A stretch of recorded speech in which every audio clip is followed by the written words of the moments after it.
श्री वल्लभाधीश की जय, श्री गोवर्धन नाथ की जय, श्याम सुंदर श्री यमुने महाराणी की जय। सर्व उपस्थित वल्लभीय वैष्णवो, આજે 75મો વર્ષ અમૃત મહોત્સવ મનાવવામાં આવે છે દશા સોરઠિયા જ્ઞાતિનો। અમારા પરમ પ્રિય એવા વીરેનભાઈ મુકેશભાઈ, મુકેશ દ્વય એટલે બે મુકેશભાઈ છે, તો બંને મુકેશભાઈ અને સમસ્ત કાર્યકારી મંડળ બધાને શુભકામના આપું છું। આપ સર્વે સોરઠિયા જ્ઞાતિજનોને મંગલ કામના આપું છું। અમારા વીરેનભાઈ જ્યારે મારી પાસે આવ્યા આ અમૃત મહોત્સવનું આમંત્રણ લઈને, તો ત્યારે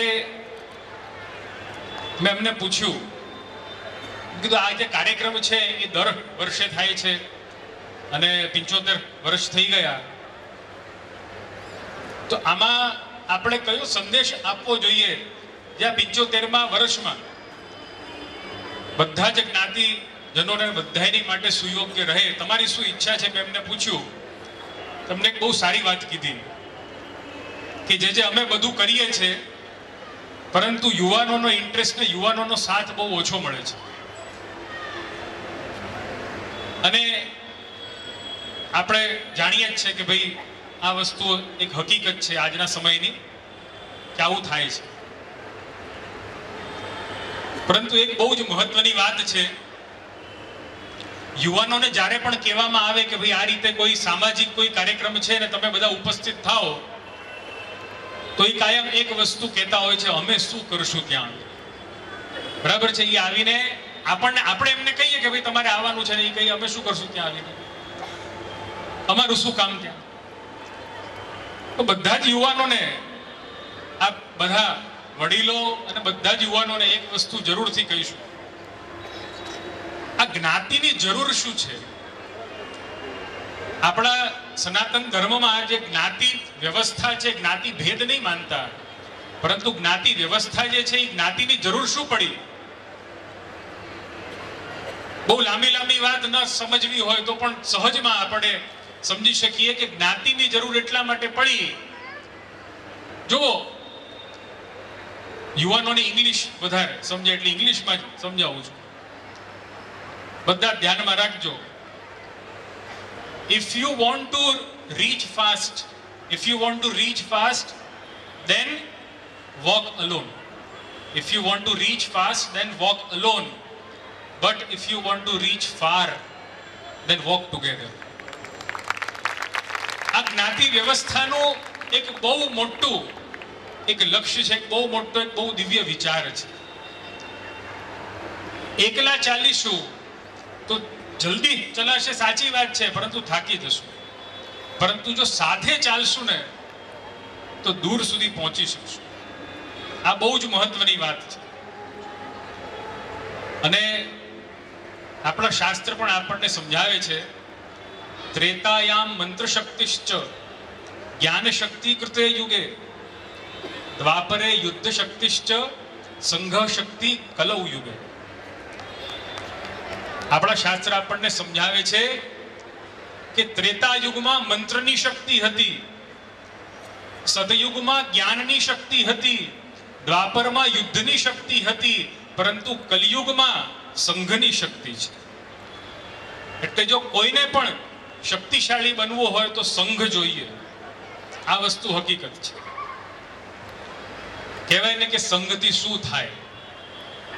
અમારા આપણે મોઢ વણિક પણ જે જ્ઞાતિ છે એમાં પણ વૈષ્ણવો છે, ઘણા બધા છે, પૂરો સમાજ વૈષ્ણવનું છે, જેમ દશા સોરઠિયા જ્ઞાતિનું છે એ રીતે જ। હવે એમાં જ્યારે પણ મોઢ વણિકની વાત આવે ને, દરેક મોઢ વણિક એમ જ કે ભાઈ આપણામાં કોઈ હોય ને તો બસ એક જ છે, ધીરુભાઈ અંબાણી, બીજું કોઈ છે જ નહીં આપણામાં, બાકી આમ બધા ચાલે એવા છે। સૌથી મોટું કોઈ હોય તો ધીરુભાઈ અંબાણી, અને એ જ આપણી જ્ઞાતિની ઓળખાણ કહેવાય।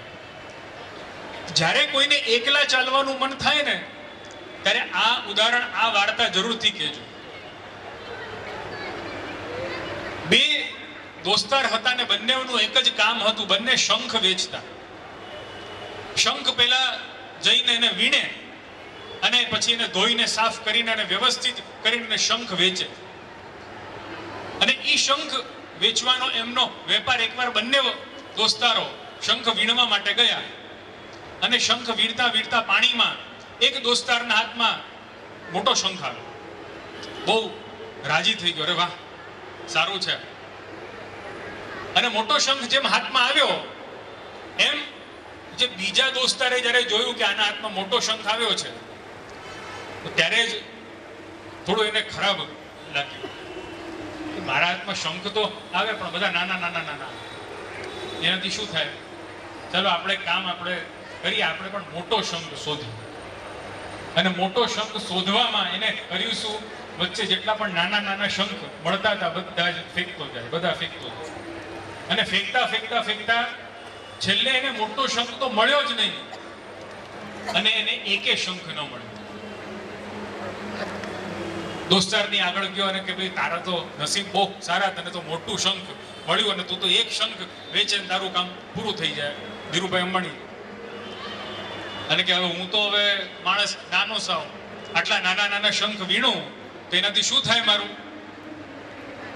તો કે અચ્છા ચિંતા નહીં કરતું, જો.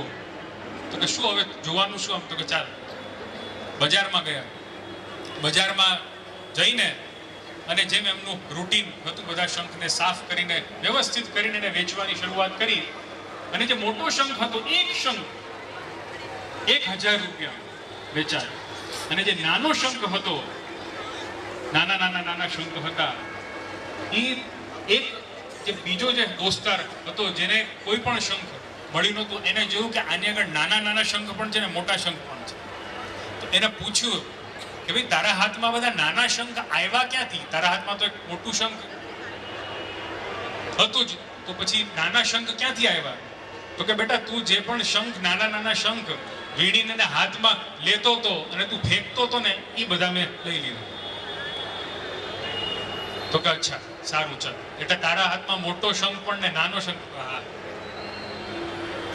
હવે મોટું શંખ વેચ્યું ના 1000 રૂપિયા મળ્યા, પરંતુ ઘણા બધા નાના નાના શંખ વેચ્યા એના 3000 રૂપિયા મળ્યા. એટલે જો એકલા રહેશો ને તો કિંમત કેટલી, અને સાથે જો આપણે રહીએ તો કિંમત કેટલી. બહુ જ મહત્વની વાત છે.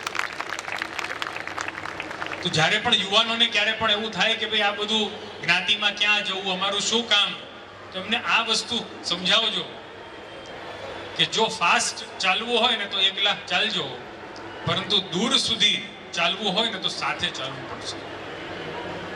એટલે આપણે યુવાનોમાં આ જાગૃતિ લાવવી બહુ જ અત્યાવશ્યક છે, બહુ જ જરૂરી છે. છેલ્લે એક વસ્તુ બીજી કહીશ. મહાભારત ઉદ્યોગ પર્વમાં બહુ સારું એક સુભાષિત છે, આપણને બહુ સમજવાનું છે.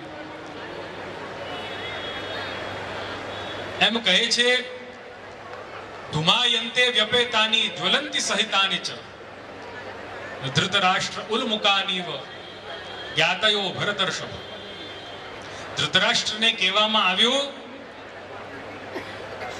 ધૃતરાષ્ટ્રને સમજાવવામાં આવ્યું કે જુઓ, જ્યારે લાકડીઓ જુદી જુદી હોય ને અને જ્યારે એક લાકડીને બાળો તેમાંથી ધુમાડા જ નીકળ્યા કરે, પરંતુ જ્યારે એ લાકડીઓ ભેગી થઈ જાય તો એ ભેગી થયેલી લાકડીઓ જે હોય એ જ્વલંત બની જાય, એ અગ્નિ પકડી લે. અને જે અગ્નિ પકડી શકે એ બાળી શકે, એનામાં શક્તિ હોય. એટલે જો છૂટા રહેશો તો ખાલી ધુમાડા ફેંકતા રહેશો, પરંતુ જો સંઘ હશે ને તો જ્વલંત બની જશો. આ બહુ જ મહત્વની વાત છે. અને છેલ્લે આયોજક મંડળ અને બધા જ જેટલા પણ દાતાઓ છે, સ્પોન્સર છે, જેટલા પણ છે, એમની માટે આ જરૂરથી આ એક વાત કહીશ. વિરેનભાઈ,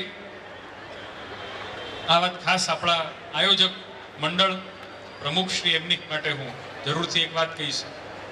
એમની જે અંદરથી એમની એક ભાવના છે કે બધા એકત્રિત થાય અને બધા યુવાનો પણ જોડાય, એના ઉપરથી આ વસ્તુ મને યાદ આવી. તમારાથી હું પૂછવા માંગુ છું, ગયા વર્ષે કુંભ મેળો હતો, મહાકુંભ હતો પ્રયાગરાજમાં, યાદ છે ને? કેટલા લોકો ગયા હતા સ્નાન કરવા માટે? કેટલા ગયા? અહીંયાથી બસ આટલા જ ગયા કે નાઈને બધા ભૂલી ગયા? તો જો આપણે મહાકુંભમાં 45 દિવસનું મહાકુંભ હતું અને બહુ જ આપણે એમ કહીએ ને કે સૌભાગ્યની વાત છે કે પોષ શુક્લ પૂર્ણિમા, જે કાલે 3 તારીખે પોષ શુક્લ પૂર્ણિમા હતી,